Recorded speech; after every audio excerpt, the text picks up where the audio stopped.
Halo Sobat Elset, balik lagi sama gue Yeski. Hari ini, tanggal 7 April 2026, industri game kita lagi akrobat di atas tali birokrasi. Kita bakal bahas IGRS atau Indonesia Game Rating System. Niatnya mereka mulia melindungi anak dari konten negatif. Tapi implementasinya di Steam, waduh, ini lebih absurd dari alur cerita game Souls-like. Ada game anak-anak jadi konten dewasa, ada game perang jadi konten balita. Mari kita bedah anatomi kekacauan digital ini.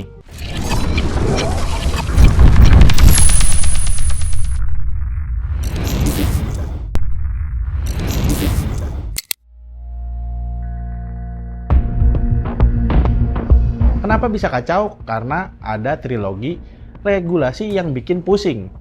Yang pertama itu Perpres 19 tahun 2024. Ambisinya besar banget, target pendapatan sektor game itu sebanyak 2,5 miliar US dollar di tahun 2025.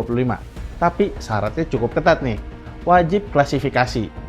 Yang kedua, Permen Kominfo 2 tahun 2024. Ini intinya IGRS yang dulu cuma sukarela sekarang jadi mandatori.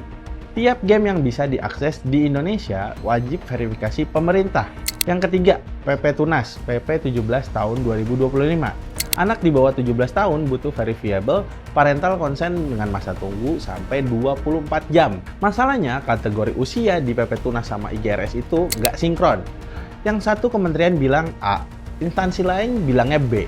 Hasilnya labirin kepatuhan yang tumpang tindih dan bikin bingung. Mari kita lihat kategori IGRS. Ada 3+, 7+, 13+, 15+, 18+, sampai yang paling ngeri itu refuse classification atau disingkat RC, alias dilarang edar, yang artinya nggak boleh beredar di Indonesia. Di kategori 3+, nggak boleh ada fitur chat sama sekali, ya jadi kurang lebih tidak ada percakapan di game gitu. Di klasifikasi 13+, baru boleh ada chat tapi harus ada sensor kata-kata kasar, ya jadi misalkan gamer lagi main, lagi mabar, nggak boleh deh maki-maki gitu. Inilah alasan kenapa Upin Ipin Universe bisa kena 18+ di Steam.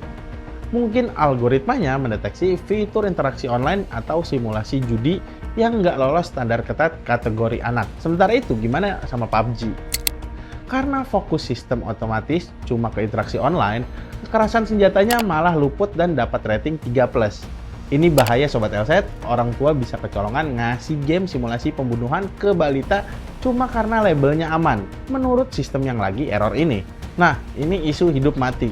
Permen Kominfo 2 tahun 2024 mewajibkan setiap publisher game punya badan hukum di Indonesia atau menunjuk perwakilan lokal. Alasannya buat pajak dan tanggung jawab hukum kalau ada konten ilegal. Tapi coba pikir Sobat Elset, pengembangan game indie dari luar negeri yang cuma tim kecil masa harus bikin PT di sini cuma buat jualan di Steam region Indonesia. Dampaknya potensi geoblocking atau eksodus pengembang. Kalau Januari 2026 pemerintah saklek, PT atau blokir, game favorit kalian bisa hilang bukan karena kontennya jelek, tapi karena urusan kertas administrasi di tanah air ini. Jangan lupa, ekonomi kreatif kita di sektor game ini juga lagi tumbuh pesat.